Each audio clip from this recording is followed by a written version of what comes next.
Hey guys, so today we're going to do something different yet again. We're going to do a little woodworking. I am going to build a mantle to go over our fireplace. And since the weatherman kind of messed up the forecast and it was supposed to be nice and sunny today, it's been raining most of the day, I don't really want to take my table saw outside and rust the tabletop. So I was given these pieces of wood, and I believe it's walnut, and they're about the right length, but I'm trying to figure out which one we're going to use character wise. So essentially I'm going to make a C that'll go over the fireplace and act like a mantle, and it'll give us a way to hide the wires inside it. So what I'm going to do to start with is none of them are square or parallel, so we will set the table saw up and try to get these square enough that we can kind of make a C and make it look like a beam.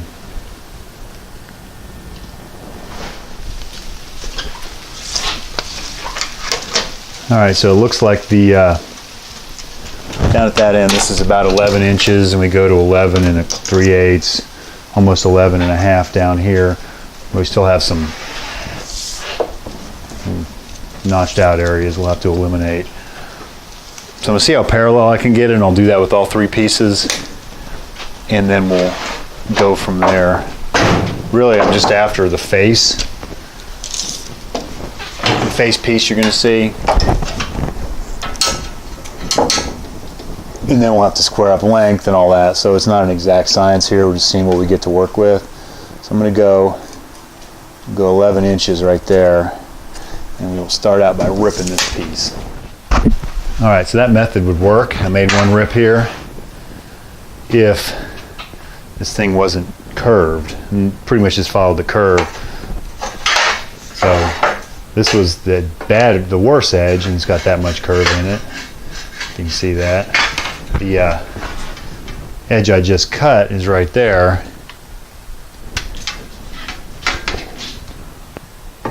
Which has a nicer finish, but now it's just mimicking that curve. So I'm going to take this out, and we will establish what we want to be straight, clamp this down, and use the circular saw and cut it, and that'll get us closer, and then we can back to the table saw. So it has actually stopped raining. It's just crap blowing off the trees. I've set this fence up here on this is the convex side, and the shoe on my circular saw is about 5 1/4. So I've set up 5 3/8 at each end. So we should make a fairly straight line, and then we can go to the table saw, hopefully, and square this thing up.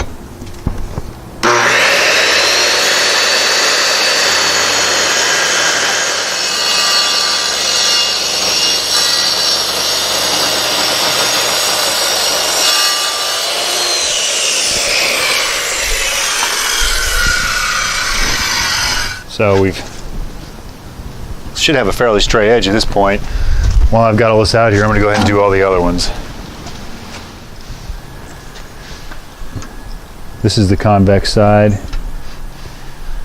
We were about 3/4 of an inch out, so we can just go to we'll set this at about our 5 1/4 mark, and that should clean it all up.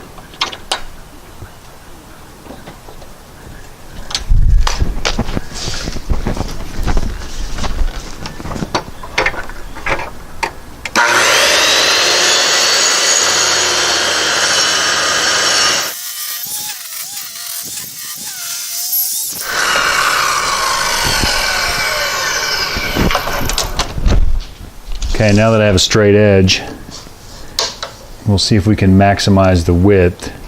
So what I've done is just measured kind of sort of randomly along here. Looks like 10 and 5/8, 10 and 7/8.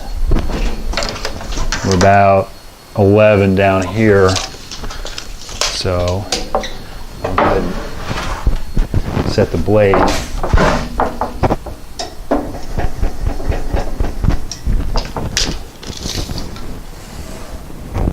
Set it to about 10 and a half and see how parallel we end up.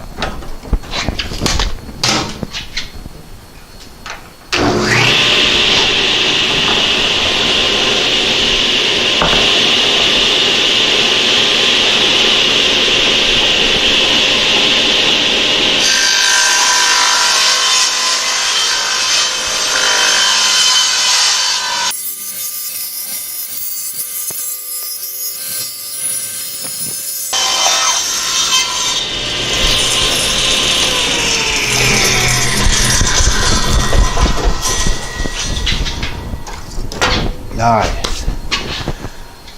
The goal is just to kind of maximize our width, and we'll decide on what our length needs to be later, because all these boards are not square on the end, so we're going to have to square them up and then make it fit our opening.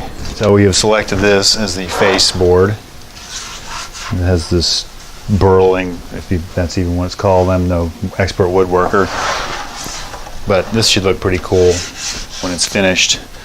It does have this, I guess, piece of bark still on there, but I don't want to cut that off and lose some of this stuff and lose some thickness or height. So what I'll end up doing is I need to square the ends up, which should make us pretty good as far as our width. And then I'm going to make a C, so I'm going to probably rip one of these other boards down to make the back of the C. That'll be the top and the bottom. Probably add a little bit to it to give us a little more depth and get us out a little bit past our bookcases to make it look more massive. And then as the bottom C, my plan anyway, is I will stop the bottom here and then miter it slightly so it looks massive and you don't see behind it. So that's the plan for now. So let me get the ends on all these squared up. I don't have a massive miter saw, so I will cut and then flip it over and match the other one up.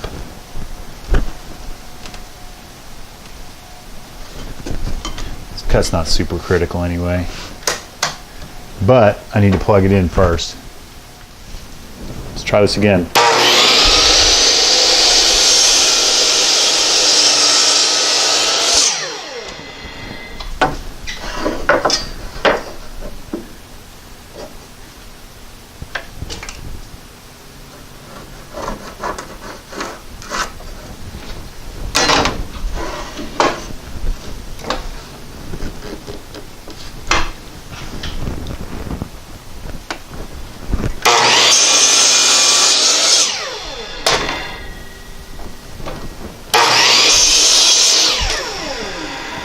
All right, that's pretty good.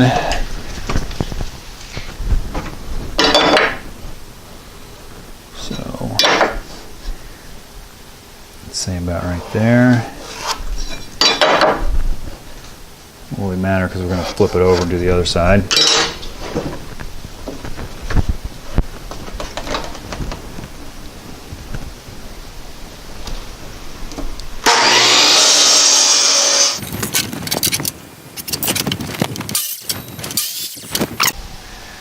So this is how much the weather's changed. That is not dust, that is fog. Even my glass cases over there are fogged up.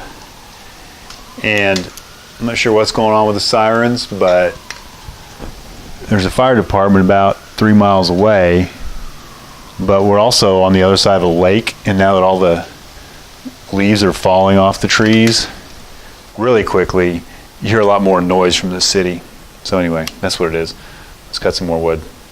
Okay, I've established which piece is going to be the front, cut our lengths all square, and we're going to come out 9 3/4 from the wall. So I have fence set at 9 3/4.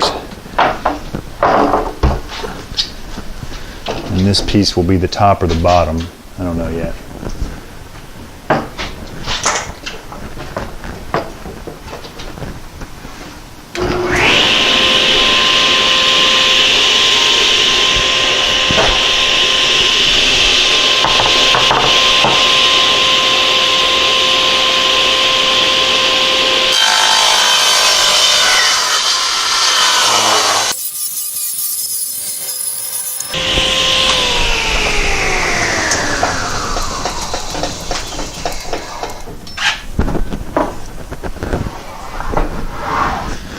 So it's got that spot missing, but you'll never notice it, and we'll disguise it in a certain way. Houston, we have a problem.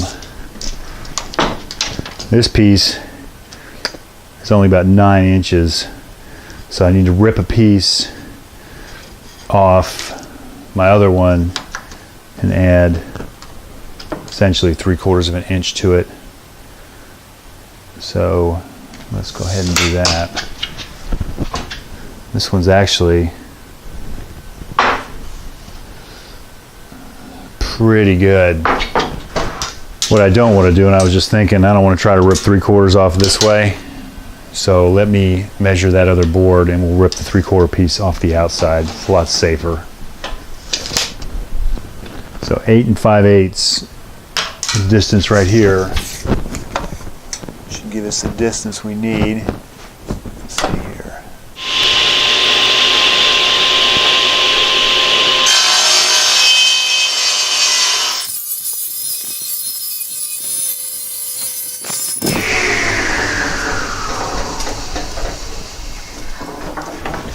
Okay, we might actually get to see how well it lines up, but I might get my joiner out and join it, and then we will probably biscuit join and glue that together. And by doing that, I was able to preserve this piece because I'm gonna be able to do something cool with that knot hole. Okay, I got the joiner down, and I've already jointed this side. Looks pretty good. Go ahead and do the other.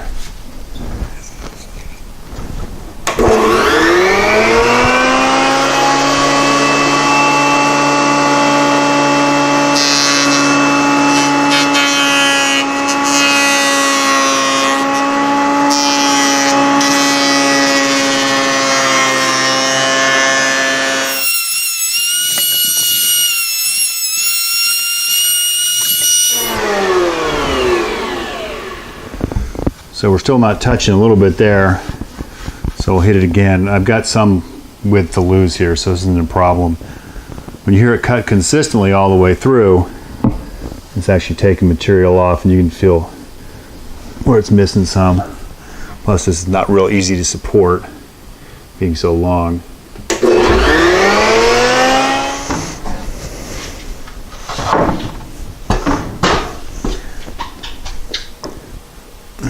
That cut the whole way through should be pretty flat, although obviously it's not the straightest thing in the world, but we will deal with that when we put it all together. Let me do the small strip.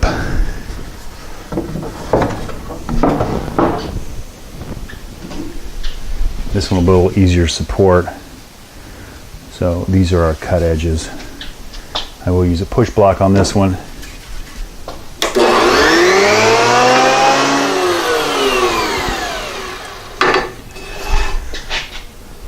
That thing wasn't the straightest when I ripped it. So it kind of has this little jog in it right there where that knot is. Let me see what my width looks like. We may just leave it alone, let the glue take it up. This will probably be the top or the bottom, so you'll never see it. This is one of our side, or top or bottom. Haven't decided yet. I have it down to the width I want with these two pieces. Unfortunately, I'm up against a spousal imposed deadline, so I had to go ahead and get this done tonight. I'm going to get this jointed together. I have Harbor Freight biscuit joiner, which thus far has worked okay. What we will do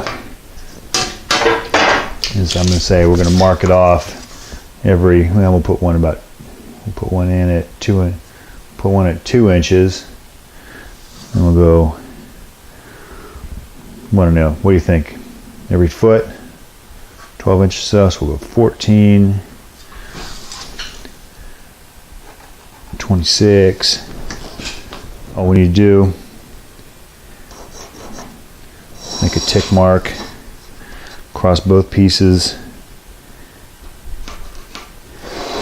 where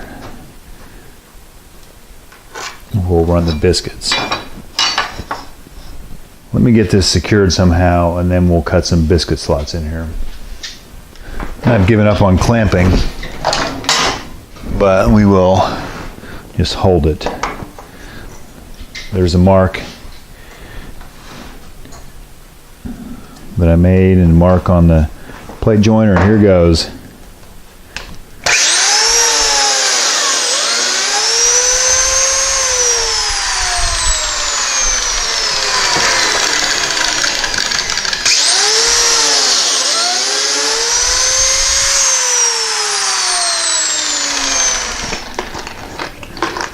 So I guess I should have explained what I'm doing for those of you that don't know. This is a plate joiner, or biscuit joiner. It has a little saw blade in there. You plunge that in, and that cuts a groove in the wood, and it locates it based on this fence. And you take these, what they call biscuits. We even call it biscuits on here, that swell up and act like a spline. You put them, they go in that slot, and they will precisely locate. I will do the matching exact ones on the other piece of wood, and then glue it together, and that'll keep this thing relatively flat. It won't be perfect, but it'll be good enough. So they will go in there like that. We'll glue them in, and then we'll put the other piece on with this matching joint and clamp it together and glue it, and it should become one. All right, those are cut. We'll rake all that sawdust out of there, and I will figure out how we're going to hold this piece here. You know what I may do? We'll just do this. We'll place it on top of this piece, just for something to hold it with, and we will clamp it together. But I need to match up my lines so it'll be actually that way. Which is fine, that'll still work. I just need to remember that my lines aren't going to match up. Yeah, that'll be good. This will be the opposite end.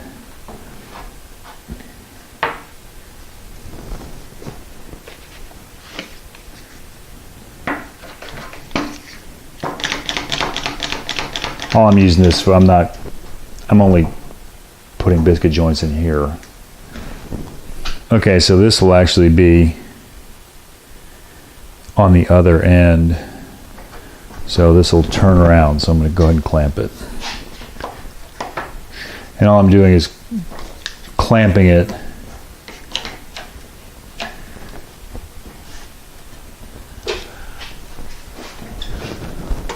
so I can hold it. So I need to follow the marks.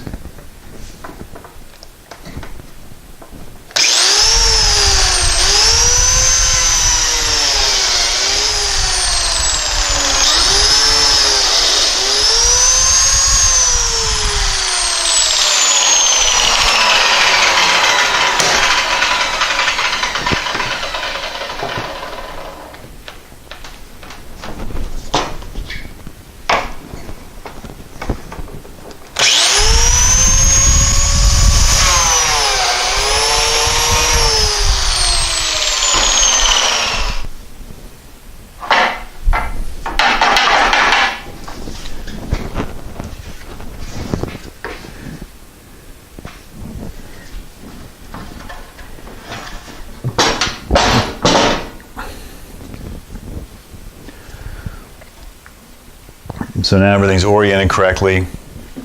I'm going to go through here and clean all this, any sawdust out. Because there's still some crap in there. So I'm going to get that cleaned out. And we'll do a test fit and then we'll glue it up.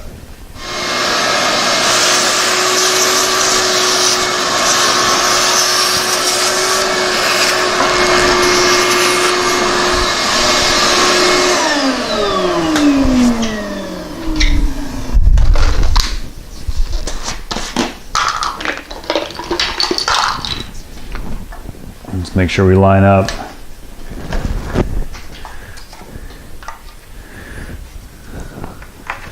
Just put a few in there.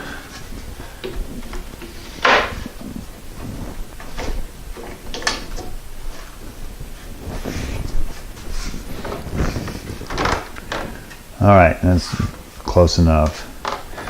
We are going to we'll clamp this and we're gonna sand this anyway. All right, I guess this is why you shouldn't wait so long between woodworking projects, because my glue, although it feels good and liquid, is not. It's like goo. So I'm gonna make the best of what we can here. Goes in the slot. Put some in the slots, and then we will brush it along the surface. I'm going to find something to spread this a little better with. So this is one way to do it. Cut it off.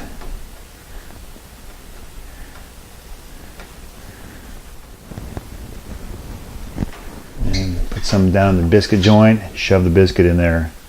These things start to swell up pretty quickly. So let's go ahead and hurry this up.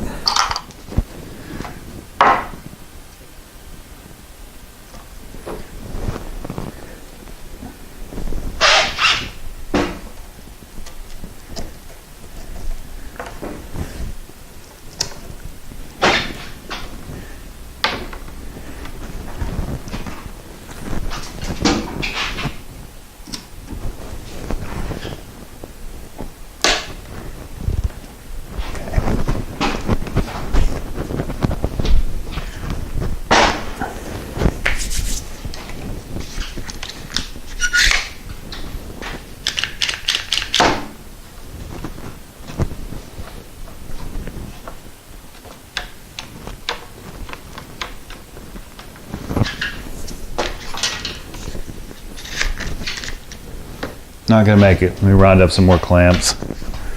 All right.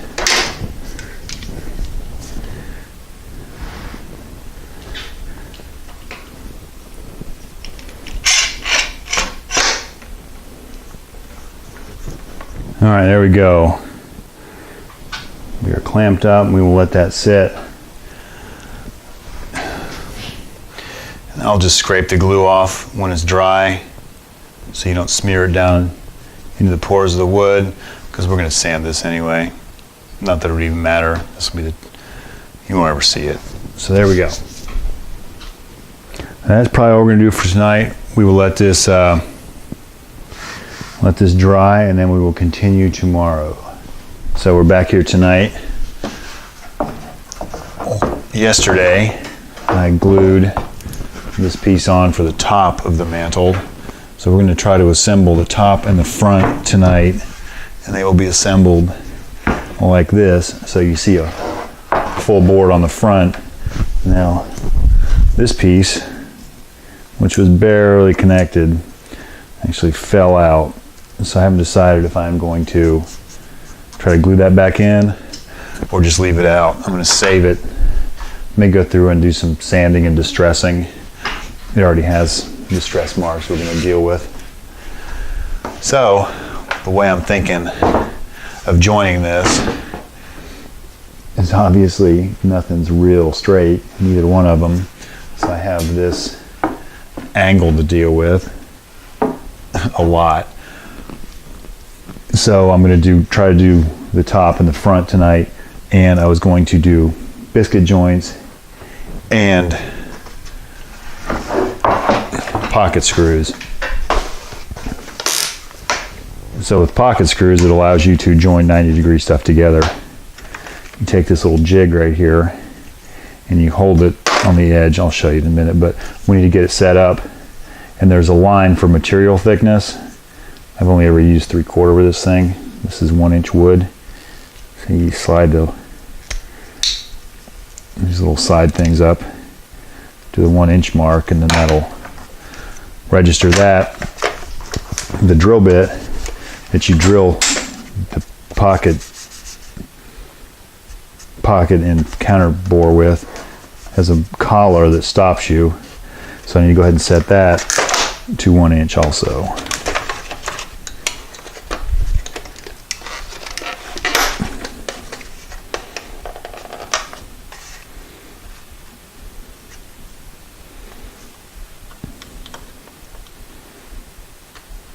Make sure that didn't move. Good enough. And these screws have a flat head, so the bit drills a counter like pocket, and I'll show you when I do it, and a flat bottom, so the head pulls against the wood. It's not tapered, so it actually has good clamping strength. These are for 3/4 according to the chart. Well, the ones I threw on the floor earlier are for 1-inch thickness. I think they're 1.5 inches. So let me get lined up here, and we will cut the biscuit slots, and then we will cut the pocket screw slots, and then we'll glue this thing together. All right, let me go ahead and cut those biscuit joints. You've seen that before. So next we will drill pocket holes. Already done a couple test ones. Take the pocket hole jig, which has the holes, and it's a sleeve, and this bit acts as a guide, so you almost route out a hole. So we're going to put it right there, line it up with that one. This actually you can use any clamp, but it came with this, and I bought the special pliers. Some really special vice grips that slide in there, and they're kind of self-adjusting, so you snap them down and then drill the hole.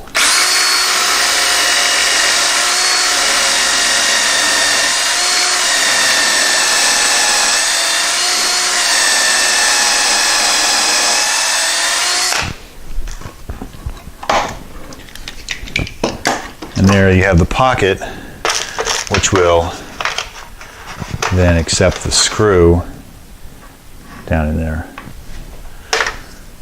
Let's get the rest of these done. Okay, that is our front. This is our top with the pocket screw pockets drilled. So now we will put biscuits in there. We'll try to line all this up and clamp, screw, and glue this thing together, which could be a colossal pain. So, not really sure the best approach here. I think I may actually start in the middle and we'll work our way out. All right, we're going to go for broke here.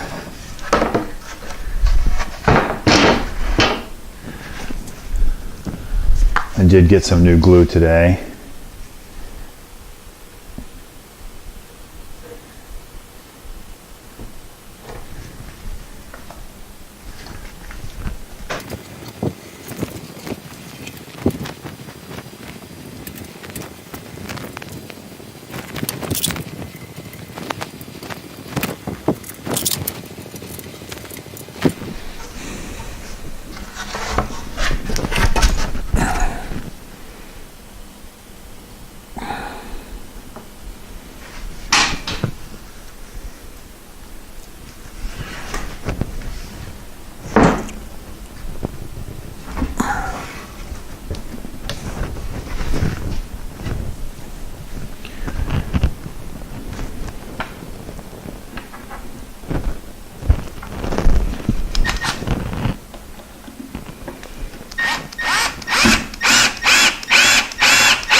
Okay, so I'm taking some clamps off. Yesterday, I got the other side attached, and I also made this little jog right here. This is on the bottom where the board's kind of gone, so you didn't see that part to make it look authentic. So what we have now is essentially a big C, and this will be the front of the mantle, and that's what it will look like. Right there is where the jog is, so it'll look like it's a piece of a timber gone.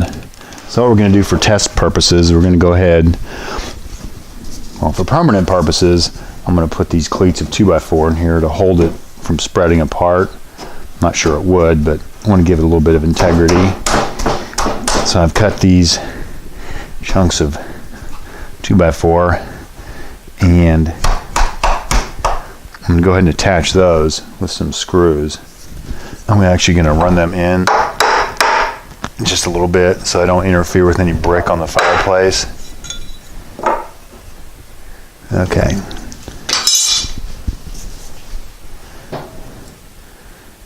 I'm going to drill.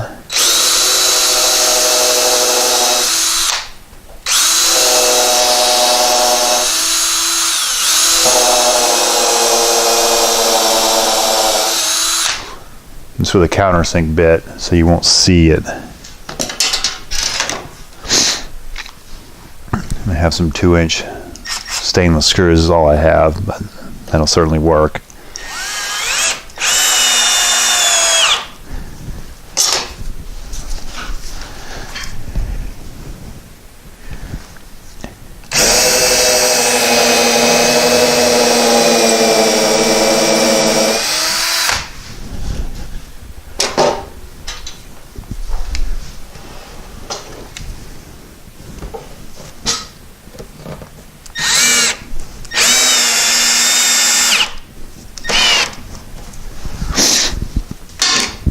That should help stiffen that up. We'll go ahead and do that on the other end. I'm going to carry this in the house and figure out a height, and then we will take the remaining piece of donor 2x4. My plan is I will attach it to the fireplace wall, and then we will secure this mantle down through here with some screws. That's the plan anyway. So here's the mostly completed project. I still want to finish it and do some sanding. This piece that blew out, I'm going to take a grinder and kind of make that look like it's worn, make it look like something didn't blow out. Smooth the edges out. There's the little jog bark section, and I'll probably, I don't know what exactly I'm going to finish it with, but I'm going to sand it and probably just apply tung oil to kind of darken it so you can bring out some of the character of the wood. But there we go. Thanks for watching. We'll see you on the next one.